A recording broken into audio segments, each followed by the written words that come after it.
BASC, confianza y seguridad certificadas.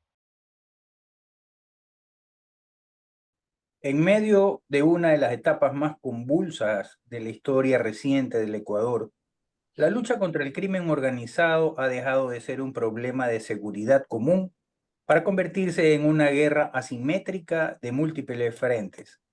A inicios del 2024, el presidente Daniel Noboa declaró un conflicto armado interno en respuesta a una escalada de violencia sin precedentes, infiltración institucional y control territorial por parte de grupos de delincuencia organizada, los llamados GDOs, que operan como verdaderas estructuras paramilitares con poder económico, político y comunicacional.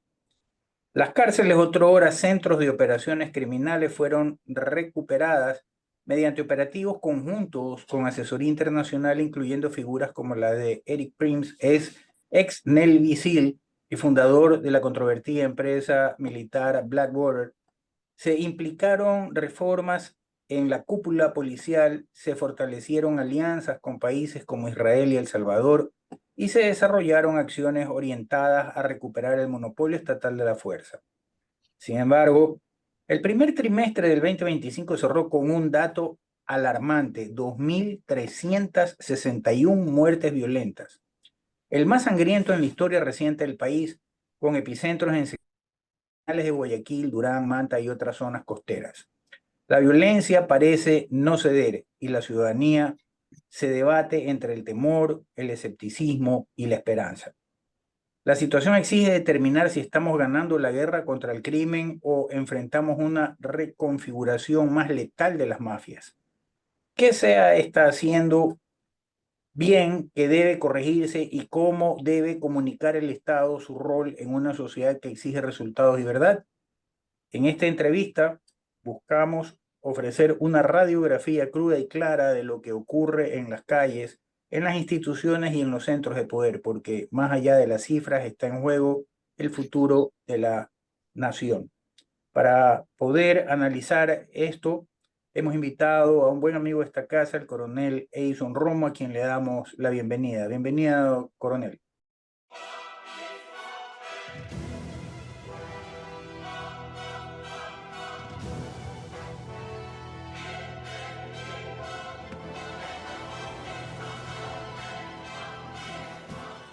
Doctor, buenas noches. Un gusto y un placer estar en este prestigioso medio de comunicación y qué bueno hablar de tema de gran interés como es el tema de la inseguridad en el país.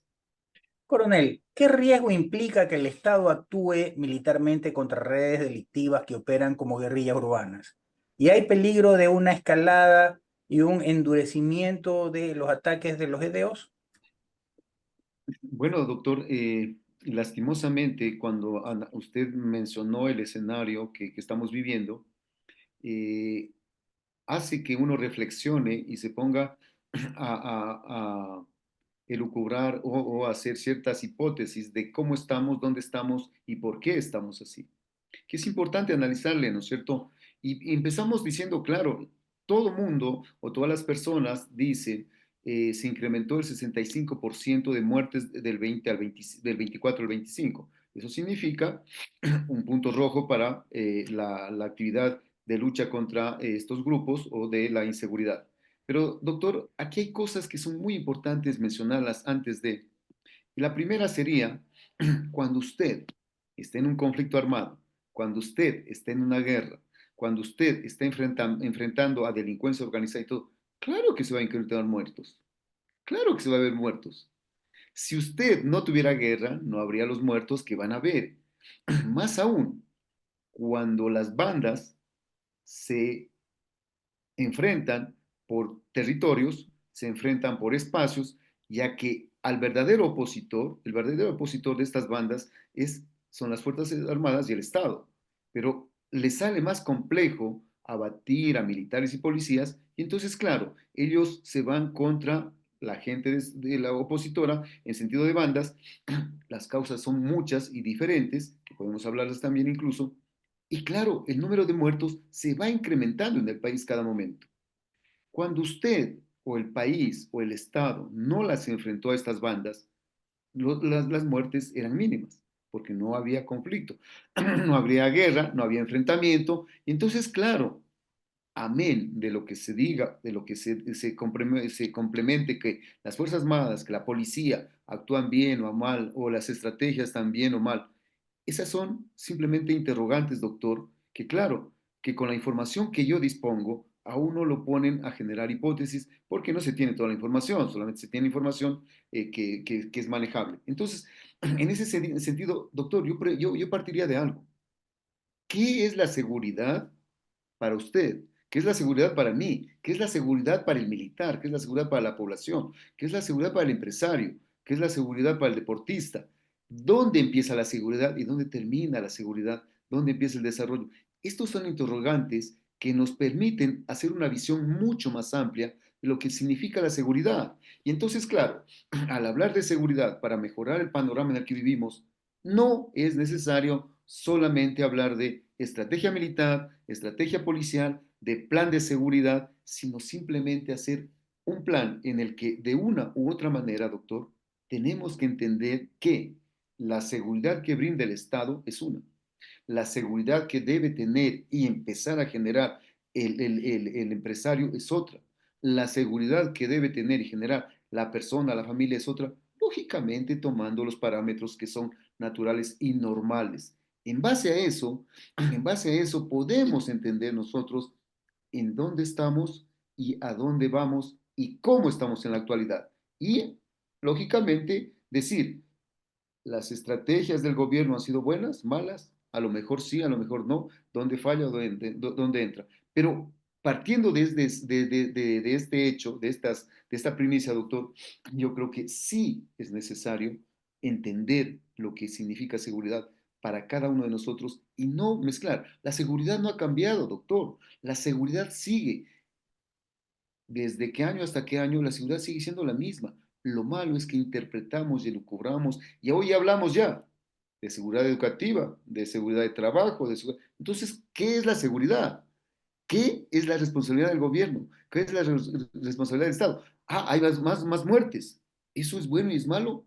Entonces, ¿cómo va a combatir el Estado a la delincuencia organizada, a estas mafias? ¿Qué? Tiene que pedirles, como decía en México, abrazos, no balazos.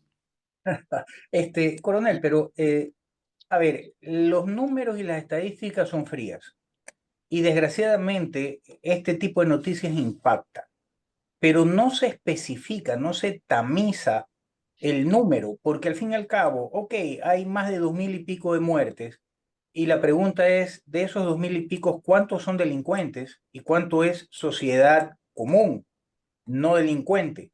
Y entonces nos vamos a dar cuenta que por lo menos la mitad de ese número, por no decir las tres cuartas partes, es de delincuentes que se matan entre ellos, justamente por el tema de territorio y de poder, como usted menciona.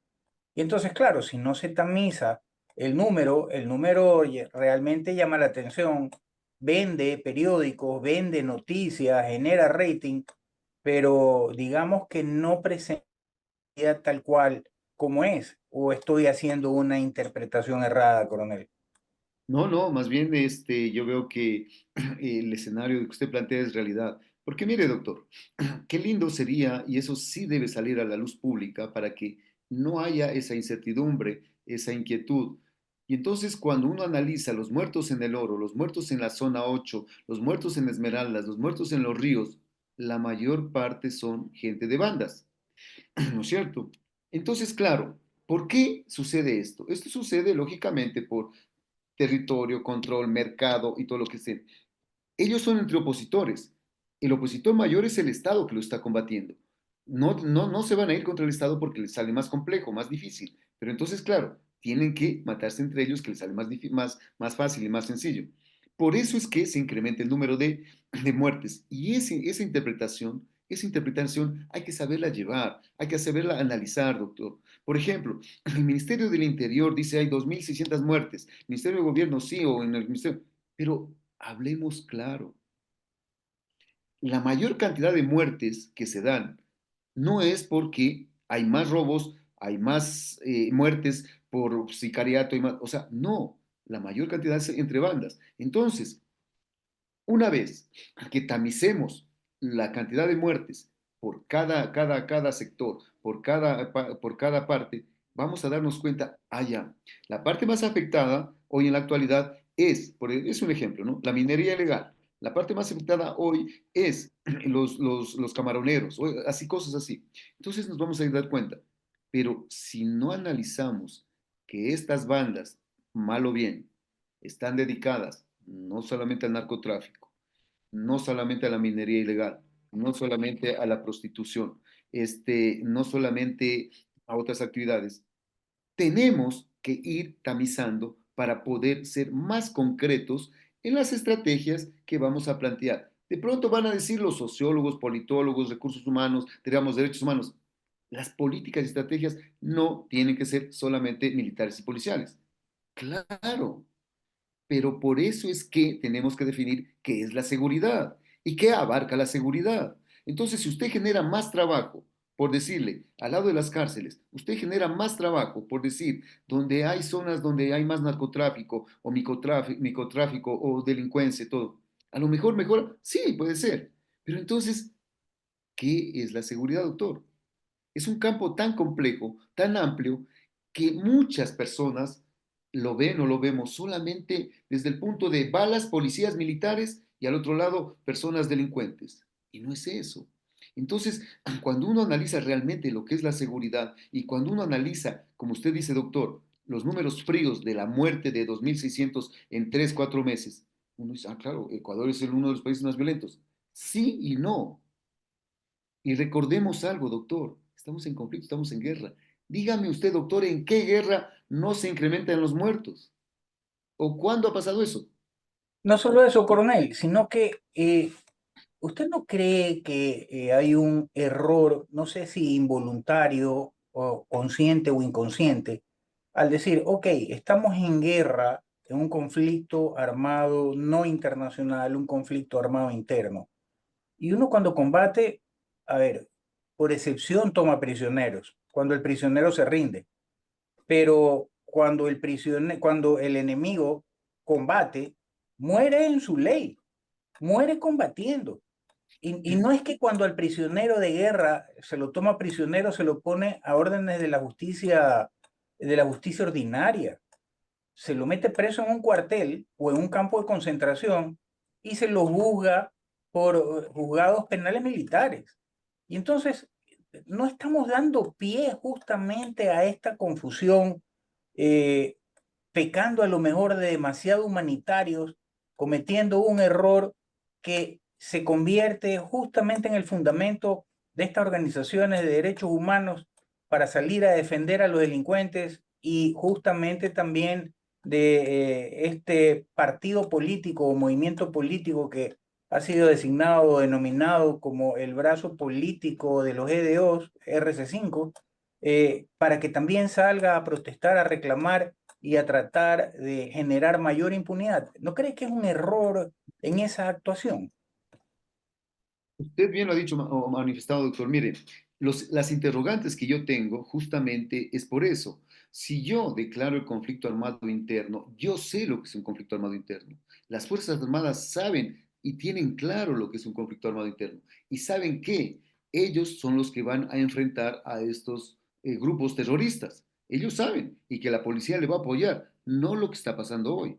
Que las Fuerzas Armadas le apoyan a la policía porque estamos haciendo acciones de seguridad, no del conflicto armado interno. Entonces, claro, en el momento que no hacemos el papel adecuado, que no hacemos o no interpretamos lo que dice la doctrina, lo que dice la norma internacional de conflictos armados, estamos cayendo y pecando de una actividad que no es la adecuada. Si yo declaro guerra y en la guerra les envío a los policías a combatir, es absurdo, doctor. Es absurdo. Las Fuerzas Armadas son las que están, la policía en la seguridad. Entonces, estamos cometiendo un error. Por eso yo digo, hay muchas interrogantes de el por qué el gobierno ha actuado de esa manera y yo creo que ahí les ha dado una gran ventaja. No, es que los derechos humanos, sí, pero si usted declaró el conflicto armado interno, ya no demos paso atrás actuando como que es delincuencia común. Es la primera falla, el primer error, digo yo.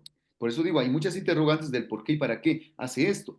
Y entonces, cuando usted actúa de esa manera, les ha dado una gran ventaja a estos grupos que al principio entendieron que era guerra y al principio entendieron que era complicado combatir contra el Estado y todo fue minimizando y reduciendo el accionar de ellos.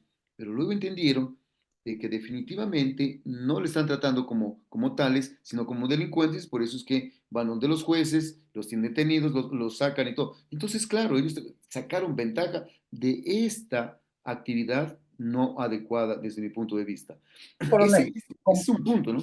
armas, ¿usted cómo interpreta aquello de la Corte Constitucional cuando el presidente, anteriormente Lazo, Noboa ahora, coge y declara los decretos de excepción? Y hubo una resolución de la Corte que le dijo, a ver, si está en conflicto armado interno, no necesita declarar estados de excepción.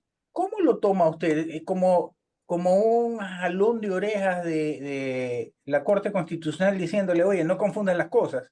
O estás en guerra y si estás en guerra no necesitas declarar un estado de excepción porque ya vives un estado de excepción para el conflicto armado interno. Y no, Esto, no necesitas estarlo declarando a cada rato y encima de eso yo voy a tener que negártela porque no puedes rebasar el límite y el número que establece la Constitución. lo que usted manifiesta, doctor, es clave porque definitivamente el estado de excepción es una herramienta que le faculta a las Fuerzas Armadas y a la policía a hacer actividades en contra de la delincuencia, ¿no es cierto? A ciertas cosas. Pero si usted ya está en guerra, ya tiene el arma jurídica más que suficiente para actuar como debe de ser en guerra. Ya No, vive un estado excepcional, o estoy equivocado. no, claro, por eso. Incluso tiene muchas actividades que le ayudan y facultades, especialmente a las Fuerzas Armadas, cuando estamos en conflicto armado interno. Entonces, por eso son las interrogantes, doctor, que uno dice, bueno, ¿por qué?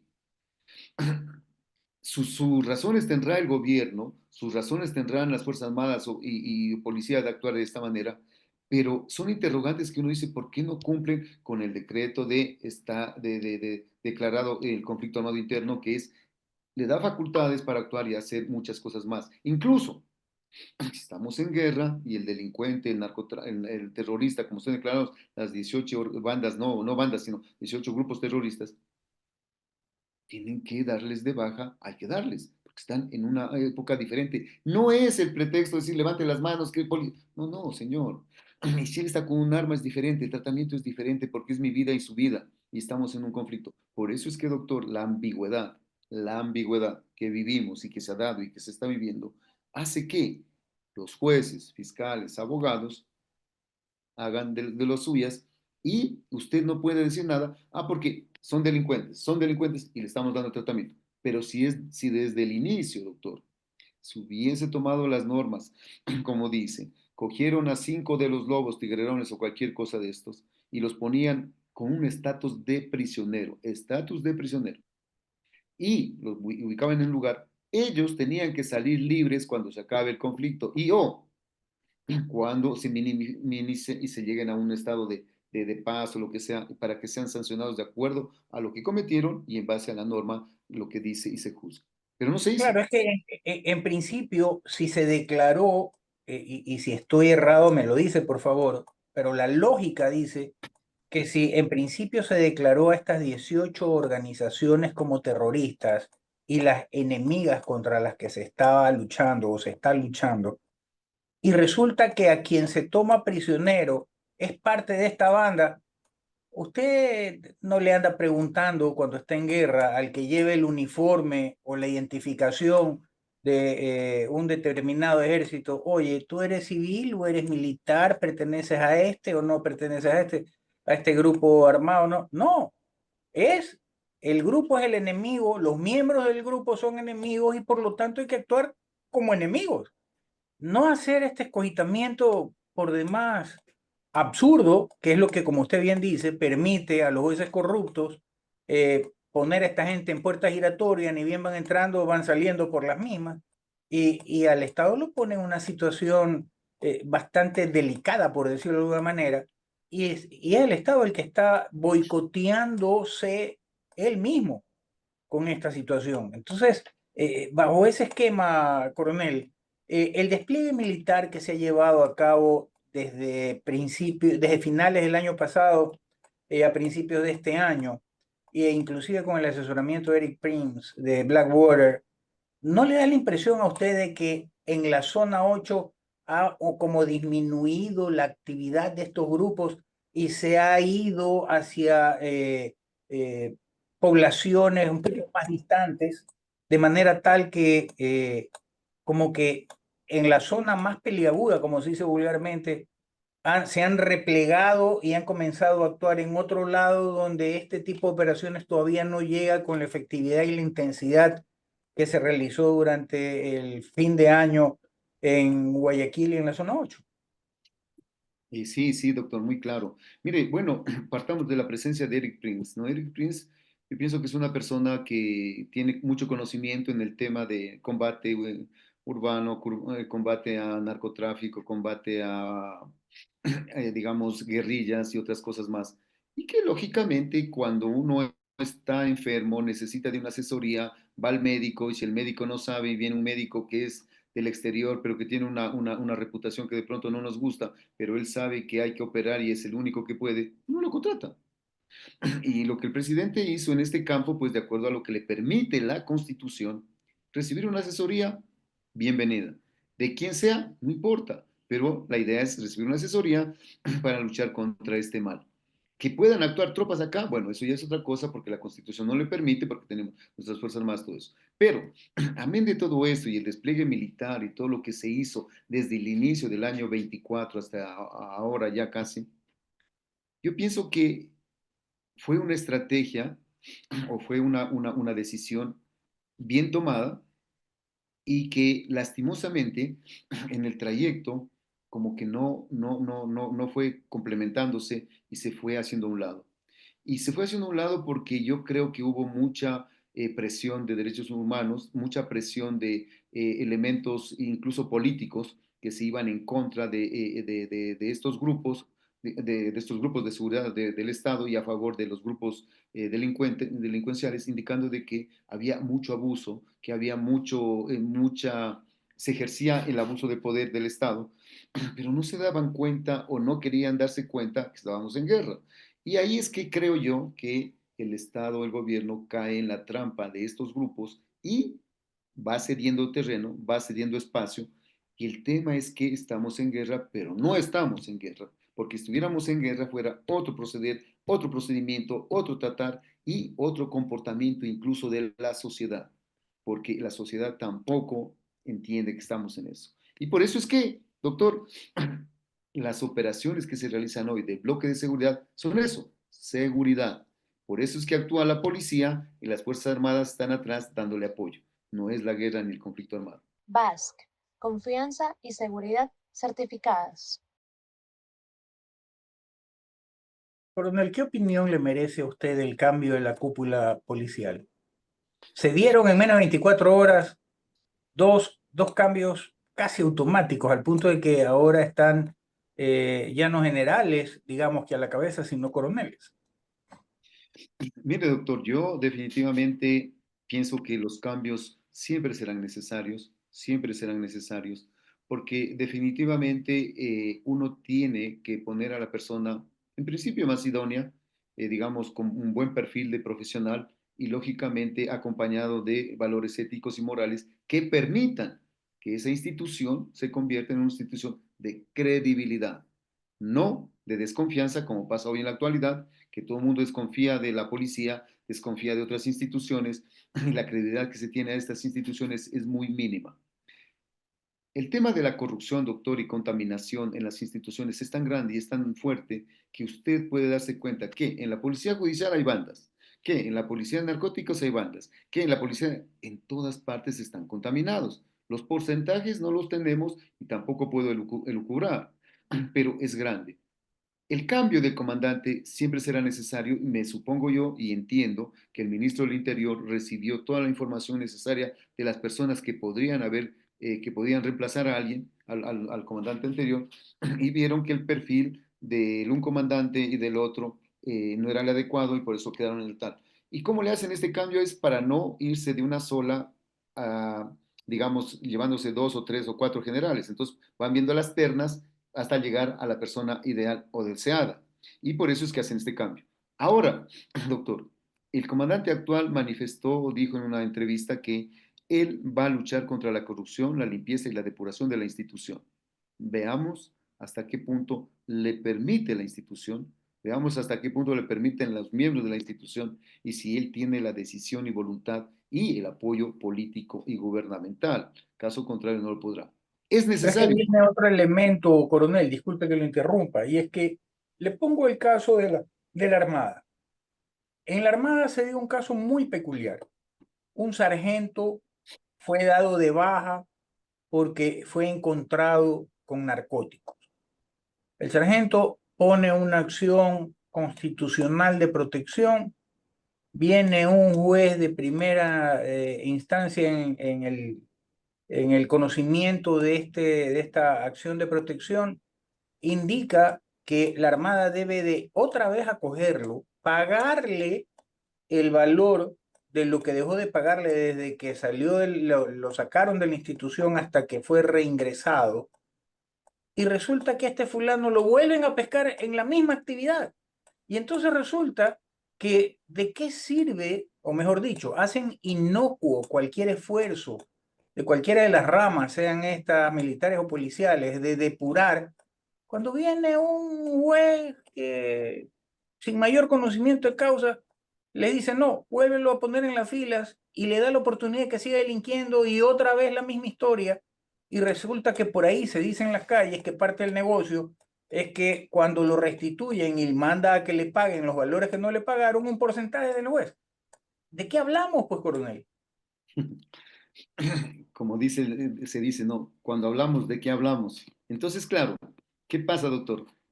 La fragilidad de las instituciones que en la época del presidente Correa fueron de una manera cambiados muchos procedimientos, normas disciplinarias e incluso se cambió el estatus de foro, de que eran sancionados en Fuerzas Armadas y no tenía nada que ver la justicia civil en estos campos.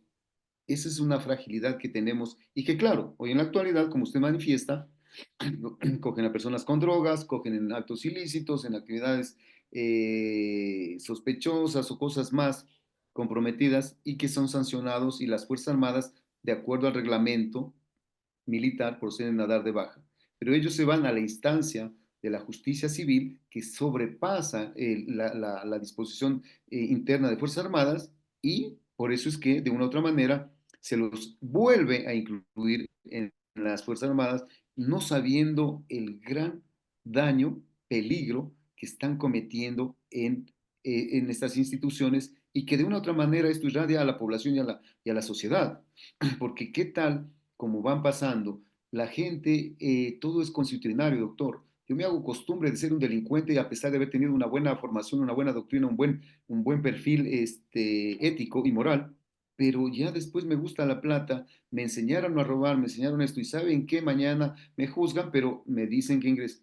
Esa es la fragilidad y esas cosas hay que cambiarlas, hay que retomar como estaba, no porque seamos impolutos, no porque el militar o el policía no puede ser sancionado, no, sí, claro, si son delincuentes hay que sancionar a todos, en serio, pero esa es la fragilidad que causó y por eso es que hoy en la actualidad, cada día, doctor, cada día, el tema de la disciplina, el tema de valores éticos y morales se van perdiendo, se van perdiendo.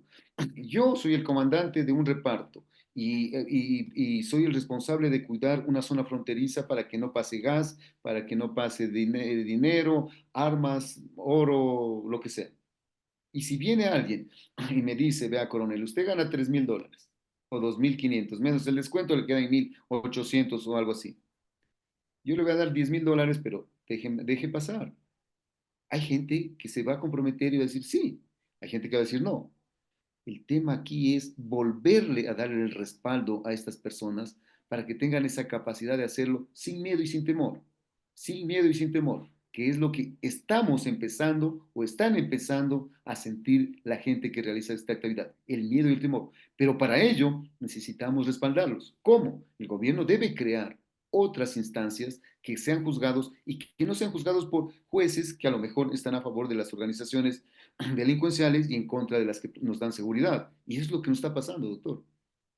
Coronel, ¿qué tan viable ve usted el integrar inteligencia civil, militar y comunitaria en operaciones de alto impacto urbano? ¿Y qué estructuras deben de modificarse o crearse para ello? Mire, doctor, yo creo que definitivamente la inteligencia militar, policial o civil o comunitaria, como queramos llamarle, eso se hace siempre. Eso se hace siempre. Hagamos de cuenta el siguiente caso. Yo necesito ver que en Ponce Enríquez hay un montón de gente que está extorsionando, está robando, se les está llevando el oro y todo. Cuando usted hace inteligencia, se rodea de todo lo que le pueda dar información y esa información será procesada para hacer inteligencia. Es decir, si en Ponce Enríquez la gente que trabaja o se puede infiltrar gente que trabaja como es las personas que parten la piedra, que pican, lo que sea, o a su vez la gente que está adentro nos puede dar información, es la gente normal que nos da información. Que claro, uno lo recluta, uno lo procesa, uno lo califica, uno lo entrena para que sepa dar la información. Asimismo, la gente que está en los diferentes sectores de la población. Yo le hago una pregunta, doctor. ¿Cuántos vendedores ambulantes hay en Guayaquil? ¿Cuántos vendedores en sus carritos hay en Guayaquil? ¿Y usted cree que esa gente no tiene más información que el policía o que el militar? La tiene, porque son testigos circunstanciales y o son testigos de la vida que ya son reclutados o fueron reclutados por estas organizaciones. ¿O son vecinos? O son vecinos, pero más que nada ya se adelantó la delincuencia organizada o estas bandas o estos terroristas, ya se adelantaron y los reclutaron. Por eso es que el sistema de inteligencia debe tener una capacidad de generar inteligencia tecnológica, que es lo fundamental, que aunque esté usted reclutado, estén reclutados, usted va a obtener esa información. Pero claro, la inteligencia humana tiene la capacidad de procesar la información tecnológica para hacer la inteligencia. Entonces, el sistema de inteligencia tiene que tener esa capacidad de obtener información del blanco al que vamos a cubrir, doctor, del blanco al que vamos a cubrir, ya sea con tecnología o inteligencia humana. Es decir, con informantes, con personas que trabajen adentro o que tengan acceso al blanco y con tecnología. El tema es que hay que saberla direccionar, hay que saberla manejar, hay que saberla procesar y sobre todo, doctor, aquí hay una cosa que es muy importante. La inteligencia existe gracias a la contrainteligencia. Si usted no tiene las dos al mismo, al mismo, al mismo nivel, va a pasar lo que pasa hoy. Se fuga información, se filtra un documento, se filtra esto, el delincuente sabe antes, los políticos saben antes lo que va a pasar y denuncian. ¿Por qué? Porque hay niveles de penetración, hay niveles de infiltración que están vendiendo la información y a todo nivel. No es Fuerzas Armadas, no es policía, es a todo nivel. Entonces, ahí es cuando, yo digo, el sistema de inteligencia tiene que innovarse, tiene que cambiar, tiene que modificarse. Las estrategias de inteligencia son unas, las políticas son otras, los objetivos son otros. Pero si usted no tiene claro estas cosas que yo digo, difícilmente estamos haciendo inteligencia. ¿Por qué? La inteligencia táctica que debe hacer un organismo la hace el CIES. Estamos completamente equivocados. El CIES es para producir inteligencia estratégica de alto valor, donde el presidente va a tomar decisiones en base a esas recomendaciones, en base a esa información, esa inteligencia que le dé, pero no lo que están haciendo ahora en la actualidad, con el respeto y consideración. Por eso es que yo creo que tratan de hacerlo mejor, sí, pero yo creo que por ahí hay un camino que se puede corregir, que se puede mejorar y que eso ayudará para que el presidente en la actualidad y de aquí a sus 4 años cumpla y mejore el tema de la inseguridad que vivimos. Coronel, la semana pasada veíamos en los diversos noticieros que tanto el ministro del Interior como el ministro de Defensa fueron a ver el sistema carcelario que tiene Nayib Bukele. Eh, y de hecho se ha manifestado que hay una posibilidad muy alta de que el gobierno del presidente Noboa contrate a esa empresa que administra las cárceles que ha construido Bukele y en las cuales tiene a las maras, salvatruchas y todos estos delincuentes. ¿Qué ventajas cree usted que ofrece replicar el modelo carcelario de El Salvador acá en el Ecuador y la posible contratación de esta empresa que administra las cárceles de El Salvador? Mire, doctor, definitivamente yo creo que compararnos con otros países no es lo adecuado. El Salvador con Ecuador somos muy diferentes. La situación de delincuencia, la situación de inseguridad que vive o vivió El Salvador es muy diferente a la que vivimos en la actualidad nosotros en Ecuador. Lo que vive el Ecuador es una situación compleja donde los actores o donde las actividades y los que intervienen son otros, son no solamente pandillas, acá ya hablamos de incluso grupos terroristas, hablamos de grupos de delincuencia organizada, no solamente nacional, sino regional e incluso mundial. Entonces, es otro punto. El tema de las cárceles, doctor, yo creo que si la justicia, si, más bien dicho, si la constitución, las leyes permiten tener ese tipo de cárcel y permiten controlar a los reos en esas circunstancias que tienen que estar disciplinadamente sentados, acostados en un espacio tan pequeño y todo lo que se ve en las cárceles, yo creo que el tema de derechos humanos, no solamente aquí en el Ecuador, sino en otras partes, van a irse contra eso. Pero claro, si la Constitución permite ese trato de tener unas cárceles de ese tipo, yo pienso que no habría problema. Pero yo, doctor, creo que no es necesario copiar, no es necesario copiar. Aquí tenemos que entender qué es una cárcel y qué es un centro de rehabilitación. Pero aquí se habla de centros de rehabilitación que no lo son. Entonces hablemos de una cárcel. Y cuando hablamos de una cárcel, el procedimiento y el tratamiento es otra cosa. Ahí sí, usted puede hacer otras cosas, pero no hablemos de centros de rehabilitación. Por eso es que yo creo que el gobierno tiene que ver la manera de llegar a definir que esto es una cárcel, no es un centro de rehabilitación, es una cárcel. Y en la cárcel, él puede comenzar a diseñar una cárcel en una forma tan inteligente, con una arquitectura que no permita que los reos, que los cabecillas tengan, primero, contacto con la sociedad, contacto con los agentes, contacto con las autoridades, contactos de vía telefónica, vía Zoom, vía... Todo ese tipo de cosas hay que evitar porque usted está en una cárcel privado de la libertad y todas las facilidades que tiene una persona normal. Entonces yo creo que a la final copiar no es necesario, pero diseñar una cárcel de esa manera es más prudente, a lo mejor se gaste mucho más, pero se las puede tener. Coronel, estamos casi sobre la hora. ¿Cuáles son las señales a su criterio que serían claves que permitirían saber si el Estado está recuperando el monopolio legítimo de la fuerza o si simplemente está conteniendo momentáneamente la violencia?